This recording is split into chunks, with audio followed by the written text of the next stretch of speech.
मित्रांनो, आज एक खूप महत्त्वाचा अनुभव शेअर करायचा आहे.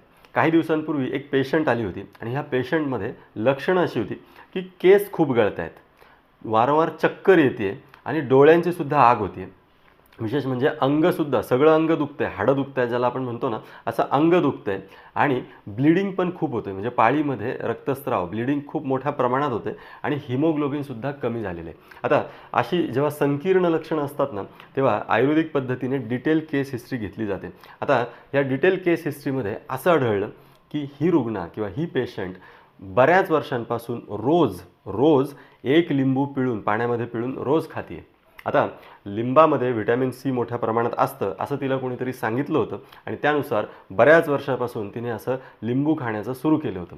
परंतु इथे एक गोष्ट लक्षात घ्या की लिंबामध्ये जरी व्हिटॅमिन सी मोठ्या प्रमाणात असलं तरी लिंबू हे आम्लरसात्मक आहे, आंबट आहे चवीला. आणि आम्लरसाच्या अतियोगाने म्हणजे आम्लरसाचा अतियोग म्हणजे मोठ्या प्रमाणात त्याचा वापर आणि रोजच त्याचा वापर जर केला तर त्याचे दुष्परिणाम दिसण्याची शक्यता असते. आणि हे दुष्परिणाम काय असतात तर आम्लरसाचे अतियोग जे जे ग्रंथकारांनी सांगितले ते त्या पेशंटमध्ये दिसत होते. आणि शिवाय पित्तवाढीचे सुद्धा परिणाम त्या पेशंटमध्ये दिसत होते. विशेष म्हणजे तिला विशेष कुठलंही औषध न देता फक्त तिचं हे लिंबू पाणी बंद केलं आणि तिची बरीचशी लक्षणं ही कमी झाली.